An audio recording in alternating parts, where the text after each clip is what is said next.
Welcome back to our channel. तो students, as you know we are discussing in this time physics. हम physics को देख रहे हैं और इसके साथ साथ अब हम पहुंच गए न्यूमेरिकल पे। हमने प्रकाश चैप्टर पूरी तरह इसको एंड कर लिया है। अगर आपने सारी वीडियोस नहीं देखा तो सारी वीडियोस की लिंक हमारे डिस्क्रिप्शन बॉक्स में दी गई है, आप वहाँ से जाकर देख सकते हैं। और स्टूडेंट्स, अगर आप चैनल पर नए हैं तो आपको सब्सक्राइब कर देना है और अगर आपको ये वीडियो अच्छा लगे तो आपको लाइक कर देना है। अपने आप दोस्तों के साथ शेयर जरूर कीजिएगा। तो आइए हम देख लेते हैं आज प्रकाश का अपवर्तन तथा लेंस, इन दोनों चैप्टर के आज हम देखने वाले हैं न्यूमेरिकल्स। आज हम आपके प्रश्न जो होते हैं उसको आज हम देखने वाले हैं। तो आइए हम देख लेते हैं फटाफट से। जल्दी से आप सब्सक्राइब कर दीजिए। तो स्टूडेंट्स, ये सारी वीडियोस बहुत ज़्यादा इंपॉर्टेंट होने वाली हैं। तो अब सबसे पहले आपके सामने ये क्वेश्चन जो आ गया आपके स्क्रीन के सामने, आप क्वेश्चन देखिए। क्वेश्चन क्या है कि जब प्रकाश किरण किसी विरल माध्यम से सघन माध्यम जाती है। सारी चीज़ों को हमने कवर किया है, तो मैं ऐसा मान के चल रहा हूँ ये सारी चीज़ें आपको आ रही हैं। तो ये विरल माध्यम से सघन माध्यम में जा रही है। तो आइए, जो आपका आपतन कोण है वह अपवर्तन कोण क्रमशः क्या दिया हुआ है, 45 अंश और 30 अंश। ठीक है, आपतन कोण और अपवर्तन कोण। तो हम यहाँ लिखते चलते हैं कि हमें क्या क्या दिया हुआ है। लिख लेते हैं कि जो हमारा आपतन कोण है, जिसे हम आई दिखाते हैं, आपतन कोण को हम आई से दिखाते हैं। आपको इतना तो पता होगा, ये 45 दिया हुआ है। और हमारा दूसरा क्या दिया हुआ है, अपवर्तन कोण। ठीक स्टूडेंट्स, दूसरा अपवर्तन कोण जिसे हम आर से दिखाते हैं, ये हमें 30 दिया हुआ है। अब इसके आगे क्या क्या है क्वेश्चन देखिए। आप क्वेश्चन को स्टेप वाइज अगर पढ़ेंगे तो ये आपके लिए बहुत ज़्यादा आसान हो जाएगा। तब क्या है, प्रथम माध्यम के सापेक्ष द्वितीय माध्यम के सापेक्ष अपवर्तनांक पूछ रहा है। तो हमें कुल मिला के अपवर्तनांक ज्ञात करना है, जिसके लिए हमने फार्मूला एक पढ़ा हुआ था। तो हमारा फार्मूला क्या था, पहले माध्यम से अपवर्तनांक दूसरे माध्यम के लिए क्या था इसका formula, sine I upon sine R. ठीक है, अर्थात यहाँ पर हमें ये जो साइन आई है, साइन आर, इन दोनों के मान हमें बारी बारी से रख देने हैं। 45 और 30 ये हमें मान दिए गए हैं। तो यहाँ पर साइन भी होगा, साइन 45 और साइन 30। तो आपको बस याद होना चाहिए कि साइन 45 का मान होता है कितना, साइन 30 का मान कितना होता है। जिसको आप साइन कॉस टेन, जो भी फार्मूला आपके मैथ वाले टीचर आपने पढ़ाया होगा, उस हिसाब से आपको याद रखना है। तो आपको पता है कि साइन ये जो 45 दिया हुआ है इसका मान 1/√2 होता है, 1/√2 होता है। और साइन 30 का मान 1/2 होता है। ठीक है स्टूडेंट्स, तो जब ये इतना आ जाएगा तो इसके बाद हम क्या देखते हैं, ये इसको हम कुछ इस प्रकार से लिखेंगे ताकि ये थोड़ा सा आसान हो सके। ये इतना तो सॉरी, यहाँ पर 2 होगा, ये अंडर में नहीं है, ठीक है स्टूडेंट्स। तो यह कुछ ये जब आ जाएगा ये ऊपर की तरफ, ठीक है, तो हम कुछ इसे ऐसे मान लेते हैं कि यह किस प्रकार से हो सकता है, हम मान लेते हैं यह इस प्रकार से है। ठीक है, ये इस प्रकार से कुछ बन जाएगा। तो हम ये जो 2 है इसे हम √2 मल्टीप्लाई √2 और ये अपान में रहेगा। अब ये कैसे हुआ, क्योंकि अगर हम इन दोनों का आपस में गुणा करेंगे तो इतना ही आएगा, इन दोनों को जब आपस में गुणा करेंगे तो इतना ही आएगा। तो ये एक अंडर दूसरे √ से ये कट जाएगा। तो हमारा क्या आता है आंसर, √2। तो √2 ही इसका अपवर्तनांक होगा। और √2 का जो मान होता है 1.141 इतना होता है। ठीक है, तो यही इसका आंसर है, यही इसका अपवर्तनांक होगा। तो आइए देख लेते हैं हम दूसरा। तो स्टूडेंट्स, अब दूसरा क्वेश्चन आपको आपके स्क्रीन पे दिख रहा है। दूसरा क्वेश्चन क्या है कि जल का जो वायु के सापेक्ष अपवर्तनांक है वह 4/3 है। ठीक है, 4/3 है, अर्थात जल का यानी वायु के सापेक्ष। तो ये इसे हम कैसे लिख सकते हैं, ANW। ठीक है, वायु के सापेक्ष जल का अपवर्तनांक कितना दिया हुआ है, 4/3। ये इतना हमें दिया हुआ है। जो दिया होता है उसे हम पहले जब उसको हम एक बार निकाल लेते हैं तो सारी चीज़ें आसान हो जाती हैं। इसके बाद एक अन्य पदार्थ है जिसका जो वायु के सापेक्ष अपवर्तनांक है वह 5.2 है। ठीक है, एक अन्य पदार्थ है। तो जब ये अन्य पदार्थ है, इसका हमें नाम नहीं ज्ञात है, वायु के सापेक्ष है, तो इसे हम कुछ इस प्रकार से लिख लेते हैं। ठीक है, तो इसका भी हमें क्या करना है, अपवर्तनांक हमें याद करना है ठोस के सापेक्ष, ठीक है, सॉलिड के सापेक्ष। इसे हम सॉलिड हमने मान लिया है जो भी वस्तु है। तो ठीक है स्टूडेंट्स, अब हमें अपवर्तनांक याद करना है। अपवर्तनांक क्या होता है कि जो पहला माध्यम है ये दूसरे माध्यम का अपान में होता है। तो हमारा फार्मूला क्या यहाँ बन के आएगा अपवर्तनांक के लिए, क्योंकि हमें क्या है, ठोस के सापेक्ष, सॉलिड के सापेक्ष वाटर का अपवर्तनांक में चाहिए। तो इसे हम कुछ इस प्रकार से लिखेंगे और यह इसके अपान में आने वाला है। तो हमें यहाँ पर दिया क्या हुआ है, हमें दिया है 4/3 पूरे का अपान 5/2, ठीक है। तो अब इसे हम सॉल्व करने वाले हैं। सॉल्व करने से हमें क्या मिलेगा, ये देखिए, अगर इसको हम उल्टा कर दें तो ये 4/3 और यहाँ पे 2 आ जाएगा ऊपर की तरफ और 5 यहाँ, और इसका आपस में गुणा हो जाएगा, ये इतना आ जाएगा, यहाँ पे इतना। तो यही इसका होगा अपवर्तनांक। ये क्वेश्चन यहीं पे सॉल्व हो गया। देखिए न्यूमेरिकल्स बहुत ही ज़्यादा इजी होते हैं अगर आप इसको स्टेप वाइज लिखते चले जाते हैं। तो अब इसके आगे आइए हम देख लेते हैं इसका अगला क्वेश्चन। तो स्टूडेंट्स अब हम देखने वाले हैं जो तीसरा न्यूमेरिकल आपको स्क्रीन के सामने दिखाई दे रहा है। ये क्या है कि वायु के सापेक्ष अर्थात वाटर के सापेक्ष जल तथा कांच का अपवर्तनांक क्रमशः दिया हुआ है, वह है 1/3 व 1/2, ठीक है। तो सबसे पहले हम इन सारी चीज़ों को लिख लेते हैं। देखिए सबसे पहले हमें क्या दिया है, वायु के सापेक्ष जल का जो अपवर्तनांक है वह 1/3 दिया हुआ है। इसके बाद हमें क्या दिया हुआ है, कांच का जो अपवर्तनांक है किसके, वायु के सापेक्ष है। तो सबसे पहले ये वायु के सापेक्ष है ANG, ठीक है। इस n को हम अपवर्तनांक मान लेते हैं, ठीक है। तो ये हमें 1/2 दिया हुआ है, 1/2 ही हमें दिया हुआ है। तो अब इसका हमें क्या करना है, जल के सापेक्ष कांच का अपवर्तनांक निकालना है। जल के सापेक्ष कांच का, तो कांच का अपवर्तनांक हमें निकालना है किसके, जल के सापेक्ष में। तो अब आपको पता है कि ये वाला इसके बटे में हो जाता है, ठीक है। तो अब इसको हम बटे में लिख लेते हैं। सबसे पहले देखिए हमारा फार्मूला क्या बनता है, कुछ इस प्रकार से हमारा फार्मूला बन जाएगा बहुत ही ईजी से। तो ये देखिए 1/2, ठीक है। अब हम इसको सॉल्व करेंगे। जब इसको हम सॉल्व करेंगे तो हमें क्या मिलता है, इसको भी हम देख लेते हैं। 1/3 × 2/1, ठीक है। अब 2 का गुणा इसमें हो जाएगा, 3 का इसमें हो जाएगा। जब इसका हम गुणा करते हैं तो 2/3 ये इसका आ जाएगा आंसर। और यही इसका अपवर्तनांक है जल के सापेक्ष कांच का, यानी GNW, ये इसका आंसर होगा। आइए देख लेते हैं इसका अगला क्वेश्चन।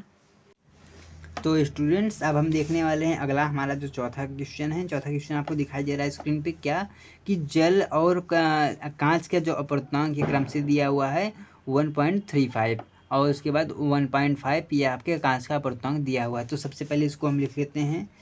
हमारा क्या दिया है, जल का अपवर्तनांक, ये इसका आपके जल का अपवर्तनांक जो दिया हुआ है वो 1.35 है। उसके बाद कांच का भी दिया हुआ है, कांच का अपवर्तनांक, ठीक है। कांच का जो अपवर्तनांक दिया हुआ है ये 1.50 दिया हुआ है।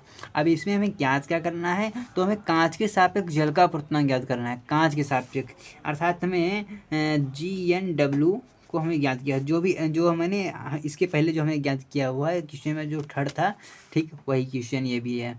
तो देखिए हमें जब यह ज्ञात करना है तो आपको पता है कि ये तो इसके हो जाएगा बटे में, ये इसके बटे में हो जाएगा। तो ये देखिए सबसे पहले फार्मूला हमें क्या आता है कि हम कांच का जो अपवर्तनांक है उसे ऊपर लिख लेंगे और जल का अपवर्तनांक उसे नीचे लिखेंगे। तो ये आ जाएगा कुछ इस प्रकार से और ये इस प्रकार से। अब इसको हम सॉल्व करने वाले हैं। जब इसको हम सॉल्व करेंगे तो हमें इतना प्राप्त होगा, 1.11 ये हमें प्राप्त होता है। अब ये कैसे हुआ, आप चाहें तो यहाँ इस दशमलव से हटा सकते हैं, क्योंकि यहाँ संख्याएं बराबर है। ये 0 मैंने एक्स्ट्रा लगा दिया था। तो जब इसको आप काटेंगे आपस में तो हमें इतना आंसर प्राप्त होगा, यही इसका आंसर होने वाला है। अब आइए देख लेते हैं इसका एक अंतिम क्वेश्चन। तो ये अगला क्वेश्चन ये जो आपको दिखाई दे रहा है आपको स्क्रीन पे, ये थोड़ा आप इम्पोर्टेंट आप इसे बोल सकते हैं क्योंकि ये शायद एग्जाम में आ भी सकता है। क्या क्वेश्चन है कि जल में प्रकाश की चाल कितनी है आपके दिए हुए है, 2.25 मल्टीप्लाई, मतलब वो 10⁸ है, ठीक है। 2.25 × 10⁸ 8 मीटर प्रति सेकंड है। यह जल का जो अपवर्तनांक है वह 4/3 हो, यानी 4/3 हो, तो निर्वात में प्रकाश की चाल हमें ज्ञात करनी है। तो सबसे पहले सारी चीज़ों को हम लिख देते हैं। जो प्रकाश की चाल है उसे हम VC लिखते हैं, कितना दिया है 2, ये हमारी मीटर पर सेकंड ये हमारा दिया गया है। इसके बाद हमें वायु के सापेक्ष जल का अपवर्तनांक ज्ञात करना है। तो हमें इसके लिए क्या करना होगा, निर्वात में प्रकाश की चाल जो होती है वो हमें देखना पड़ेगा, और उसके बाद जल में प्रकाश की चाल से हमें इसको भाग कर देना पड़ेगा। तो इतनी सारी चीज़ें हमें ज्ञात करनी है। इसके साथ साथ जल का जो अपवर्तनांक है वो हमें दिया गया है। जल का जो अपवर्तनांक है वो हमें दिया गया है। जल का जो अपवर्तनांक है वो होने वाला है, वो आपको दिया है 4/3, इतना हमें दिया हुआ है। अब हम देख लेते हैं कि कैसे इसको ज्ञात करेंगे। तो हम क्या करेंगे, 4/3 इक्वल टू सामने क्या, निर्वात में प्रकाश की चाल कितनी होती है, निर्वात में जो प्रकाश की चाल होती है वो यहाँ पर दी हुई है इतना, ठीक है, ये हमें इतना दिया गया है। इसके बाद इससे मल्टीप्लाई हम 4 कर देंगे, मल्टीप्लाई 4/3। अब ये सारी चीज़ें कैसी हुई, अगर हम यहाँ पर v लिखते हैं, क्योंकि हमें v ज्ञात करना था, ठीक है, इसको मैंने यहाँ पे ला दिए, इसको मैंने यहाँ पे ला दिया, v ज्ञात करना था। तो जब इसको हम करेंगे तो हमें कितना आता है, आप सबसे पहले इसका इसमें कर लीजिए गुणा, ठीक है। जब आप इसका इसमें गुणा करेंगे, या आप इसे 3 से डायरेक्ट काट सकते हैं। 3 7 21 होता है, ठीक है, 7 21 होता है, यहाँ बचा 1, तो 3 6 18, ठीक है, 3 6 18 होता है। चूँकि यहाँ 15 है तो आप 3 5 15 इसे काट सकते हैं, ठीक है। तो यहाँ पे कितना आएगा, 3 × 10 घाते 8, 3 × 10 घाते 8 इतना आएगा। ये यहाँ पे कुछ इस तरीके से है, ठीक है। तो ये आ गया इतना हमारा आंसर। तो यही है आपका क्या, निर्वात में प्रकाश की चाल 3 × 10 घाते 8 मीटर प्रति सेकेंड, ये आपका आंसर हो जाएगा। तो स्टूडेंट्स अब हम आइए देख लेते हैं जो आपके तो स्टूडेंट्स अपना सारा ध्यान आप यहाँ पे लाइए स्क्रीन पे, क्योंकि अब हम देखने वाले हैं लेंस, जो कि इम्पोर्टेंट है। तो लेंस के क्वेश्चन आपकी स्क्रीन के सामने क्या है, यदि एक उत्तल लेंस से वस्तु व प्रतिबिंब की दूरी क्रमशः क्या है, 10 सेमी और 20 सेमी। तो जो वस्तु की दूरी होती है उसे हम यू से लिखते हैं। हम लिख लेते हैं, हमारा जो यू दिया हुआ है, यू हमारा कितना दिया हुआ है, 20 सेमी, ठीक है, यह 20 सेमी दिया हुआ है। और उसके बाद जो प्रतिबिंब की दूरी है उसे हम वी से लिखते हैं। तो ये हमारा कितना दिया हुआ, यह 20 सेमी, सॉरी माफ़ कीजिएगा, ये आपका 10 दिया हुआ, यह 10 है, ये 20 नहीं है, यह 10 है, यह 20 सेमी है, ठीक है। और चूंकि यह लेंस है और साथ साथ ये उत्तल लेंस है, तो ये आपका माइनस में हो जाएगा, ये माइनस में हो जाएगा। इन सारी चीज़ों को हमने कवर किया है, ये माइनस में क्यों हुआ। तो अब क्या देखते हैं, इसका क्या है क्वेश्चन की, तो उत्तल लेंस की फोकस दूरी, तो कुल मिला के हमको एफ ज्ञात करना है। ये तो बहुत ही ज़्यादा आसान हो गया, क्योंकि आपने तो एक फार्मूला पढ़ा हुआ है, वो तो आपको याद होगा। ये देखिए फार्मूला, ये हो गया, ये आपका फार्मूला हो जाता है। तो अब हम इस फार्मूले में सिंपल सा मान रख देंगे, तो हमें एफ को याद करना है, ये हमारा फार्मूला हो गया, ये 1/20 माइनस, यहाँ पर ये लगा ही रहेगा। आपने अपवर्तन, ये तो है, आपने परावर्तन में देखा होगा, क्योंकि यहाँ पर प्लस था, अब यहाँ पर माइनस रहेगा। तो यहाँ पर ये 1/-10, तो ये माइनस से ये माइनस, ये क्या हो जाएगा, ये प्लस में आ जाएगा। तो इसे हम ऐसे लिख सकते हैं 1/10, ये प्लस में हो जाएगा। अब इसको हम क्या करेंगे, इसको हम हल कर लेंगे। तो हल करने पे हमें कितना आ जाएगा, ये इतना आ जाएगा, इतना, ये इतना आ जाएगा।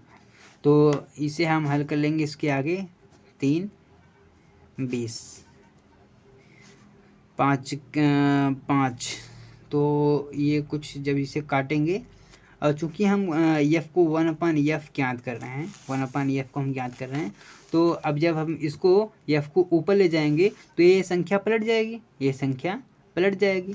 तो इसको हम बहुत ज़्यादा काटते हुए न करके इसे हम डायरेक्टली ऐसे भी लिख सकते हैं, सेमी। तो ये हुआ इसका आंसर। तो स्टूडेंट्स ये हो गया इसका आंसर। आंसर क्या आया 20/3, तो 20/3 ये इसका आंसर आ गया। आइए देख लेते हैं इसका दूसरा क्वेश्चन। तो स्टूडेंट्स अब हम देख लेते हैं बहुत ही कमाल का, जो कि बहुत ज़्यादा इंपॉर्टेंट और साथ साथ बहुत ज़्यादा इजी क्वेश्चन होने वाला है, जो कि आपकी स्क्रीन के सामने क्या है। एक वस्तु 14 सेमी दूरी फोकस दूरी, यानी इसकी जो फोकस दूरी है उससे हम देख लेते हैं वो कितनी दी हुई है। वह दी हुई है 14 सेमी, ठीक है। और लेकिन हम क्या देखते हैं, यह अवतल लेंस है, तो इसे माइनस में देखते हैं। क्वेश्चन देखिए यहाँ पर लिखा हुआ है अवतल लेंस से 62 सेमी की दूरी पर रखी एक वस्तु है। यानी जो वस्तु की दूरी है उसको हम यू से लिखते हैं, यह 62 सेमी है, ठीक है। अब हमें इस बार क्या करना है, इस बार हमको यू को ज्ञात करना है। देखिए अगर आप क्वेश्चन जितना लगाएंगे आपके लिए सारी चीज़ें उतनी ज़्यादा ईजी हो जाएंगी और आपका जो नंबर है वो एग्ज़ाम में अच्छा उठने वाला होगा।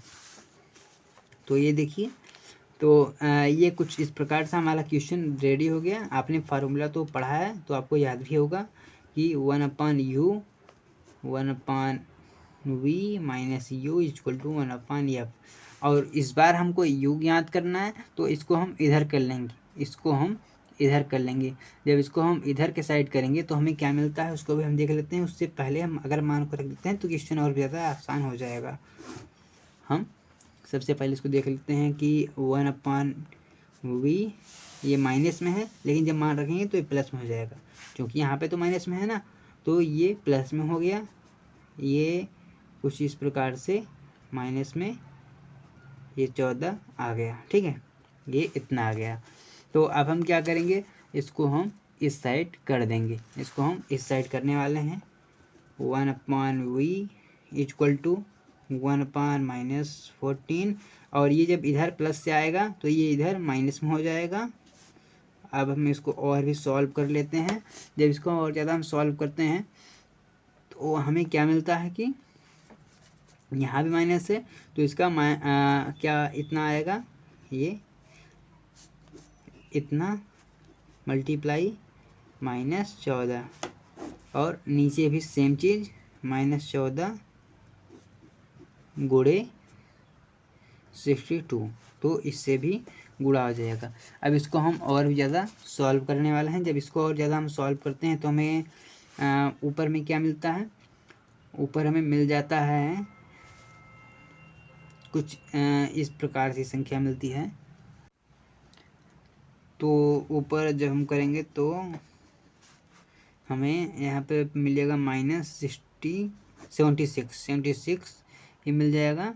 और नीचे अभी हम वैसे रखते हैं, शायद कुछ कटे, तो इसको जब हम काटेंगे पीटेंगे और ज़्यादा इसको सॉल्व करेंगे तो हमारा क्या आएगा, क्योंकि हम इसको उल्टा भी कर देंगे, तो उल्टा करने पे हमें 62 मल्टीप्लाई -76 ये आ जाएगा।